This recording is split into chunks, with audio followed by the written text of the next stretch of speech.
Oscar producer Will Packer sat down and shared his thoughts on what happened on Sunday night. Here is some of what he said. I said, watch this. He's going to kill. Because I knew he had an amazing lineup of jokes that we had. We had him in the prompter. And ultimately, he did not get to one joke. He didn't tell one of the planned jokes. He was just immediately freestyling. But I tell you, if there's anybody that you don't worry about going out in front of a live audience and riffing off the cuff, it's Chris Rock. Nobody's better. And I thought this was part of something that Chris and Will were doing on their own. I thought it was a bit. I thought it was a bit like everybody else. I knew we hadn't practiced it. Not concerned. I wasn't concerned at all. As he's walking. I figured, okay, you know, he's going to say something or come at him. Something funny is going to happen because that's the nature of Chris and that's the nature of Will. So let's see what happens. Once I saw Will yelling at the stage with such vitriol, my heart dropped. And I just remember thinking, oh no, not like this. And Chris was keeping his head when everybody else was losing theirs. And then, you know, gave the quote. That was a greatest night in the history of television. Okay. But my heart at that point was just in my stomach because of everything about it and what it represented and what it looked like and who was involved. All of that was just, I've never felt so immediately devastated. Like the LAPD made it clear, we will do whatever you want us to do. And one of the options is that we will go and arrest him right now. They were saying, you know, this is battery was the word they used in that moment. They said, we will go get him. We are prepared. We're prepared to get him right now. You can press charges. We can arrest him. They were laying out the options. And as they were talking, Chris was being very dismissive of those options. He was like, no, I'm fine. He was like, no. And even to the point where I said, Rock, let him finish. The other officers finished laying out what his options were. And they said, you know, would you like us to take any action? And he said no. Shayla told me that they were about to physically remove Will Smith. And I had not been a part of those conversations. And so I immediately went to the Academy leadership that was on site, and I said, Chris Rock doesn't want that. I said, Rock has made it clear that he does not want to make a bad situation worse. That was Chris's energy. His tone was not retaliatory. His tone was not aggressive, angry. And so I was advocating what Rock wanted in that time, which was not to physically remove Will Smith at that time, because as it has now been explained to me, that was the only option at that point. It has been explained to me that there was a conversation that I was not a part of to ask him to voluntarily leave. I probably have a different perspective on that, TJ, because I was in the room and I know a lot of those people. And so it wasn't like this was somebody they didn't know. It doesn't make anything that he did right and doesn't excuse that behavior at all. But I think that the people in that room who stood up for somebody who they knew, right? Who was a peer, who was a friend, who was a brother, who has a 3 decades plus long career of being the opposite of what we saw in that moment. I think these people saw the person that they know and were hoping that somehow, some way, this was an aberration. He's going to stand on stage and maybe Chris Rock comes from the back and says, we got you all, you know. I don't think that these were people that were applauding anything at all about that moment.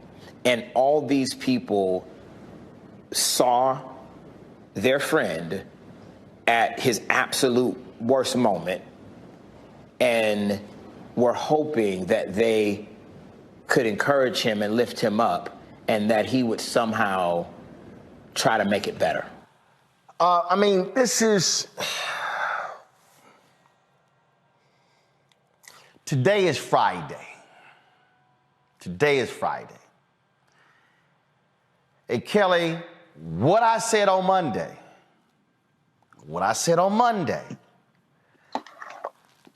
I said,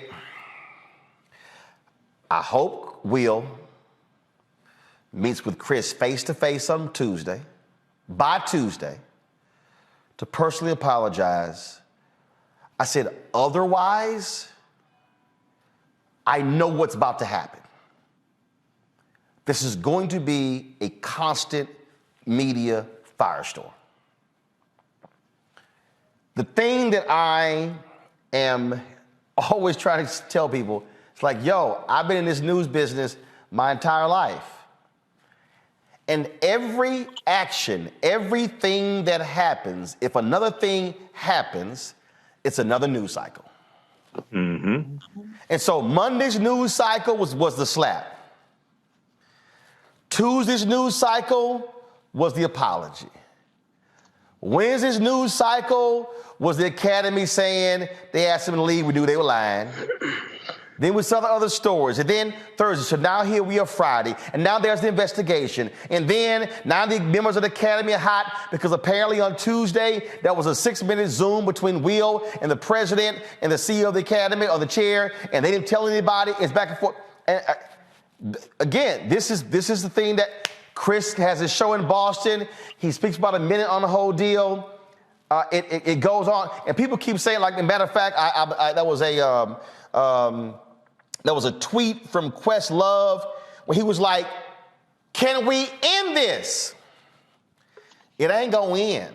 It's not going to end until literally they finish their investigation and you have some resolution, if you will, to what's going on. Kelly, go ahead.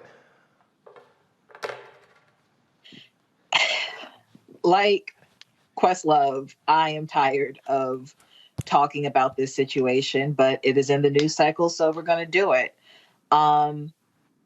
This entire situation is just unfortunate. But most importantly, not even because Will Smith slapped Chris Rock, but this might have been one of, if not the most Black-oriented Oscar ceremony we've ever had in its 94-year history. And no one's going to remember anything except these two Black men acting a fool on stage. Really, one Black man acting a fool on stage and another Black man receiving said foolery. That is the most unfortunate part about all of it. It is sad and it is disgraceful in that regard. And I don't mean disgraceful in the sense that, it made Black people look bad. I'm not into the respectability politics of it all. I'm really into the fact that this one moment stole so many other amazing moments that night. Regina Hall and Wanda Sykes on the same stage doing what they do best. No one's going to remember that. Questlove winning an Oscar for his documentary that, by all accounts, is absolutely phenomenal. No one's going to remember that. The first openly queer Afro-Latina won an Oscar that night. No one even knows that. All we are talking about is Will Smith and Chris Rock. And it is infuriating to me that so many people's moments were stolen because of one man's stupidity. That is just so unfortunate to me and just wrong. This is the tweet that Questlove sent out this morning. Can we finally stop talking about it? Here's the deal. The reality, Michael, is that people are not. And this is the thing that I kept trying to explain to people. I mean, the level of energy when you're talking about two of the biggest names in entertainment. I mean, right. Chris Rock is literally embarking on a world tour with Kevin Hart. Mm-hmm. Two comic legends, the two biggest in comedy right now, on a tour together around the world, sold out shows around the world. Then you have the biggest movie star Folks, listen to me. The acting chops of Denzel, phenomenal. Denzel cannot touch the box office and mass appeal of Will Smith. Rapper, TV show, big screen star. Will's got stuff on National Geographic. He's doing stuff with YouTube. All of that. Those forces collide on a show that is seen in 100 plus countries worldwide. Folks are gonna keep talking about it. And then every action. Again, the apology, story. Academy investigation, story. Right. Will's interview, story. Will Packer's interview, story. His resignation, story. Jada's tweet about healing, story. It is the nature of where we are. It's a huge story, Roland. It's a tragedy. I started covering this Monday night on the African History Network show. I didn't deal with it Tuesday. I dealt with it Wednesday and Thursday. We know that a formal review was launched by the Academy on Monday. I think Will Smith. There was a report from either New York Daily News or New York Post. I've read so many articles that said that Will Smith has been on edge the past few months because of stories in the media about he and Jada's relationship. Okay, and with I watched it. I watched Will's acceptance speech live when I got finished doing my show Sunday night. I watched it live. And I was hoping that he would apologize to Chris Rock in the acceptance speech, and he did not. And I was, even though he put out an apology on, I think it was either Monday or Tuesday, he put out an apology on Instagram. He has not talked to Chris Rock in person or over the phone or something like that to apologize. So it was a fantastic interview that Will Packer did this morning. It helped to, I think, clear up some misinformation that's been floating around on social media.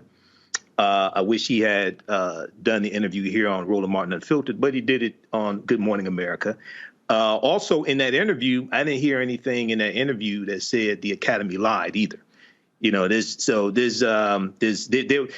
the reporting that I've read, and I've read numerous articles on this, there was one group of leaders in the Academy that wanted Will Smith to leave. There was another group that didn't want him to leave, and they're arguing back and forth, and they're arguing with Will's representatives also. So, this is really an example of how even someone who has what many people think they want to have, the wealth, the Academy Award, the success, more money, more problems.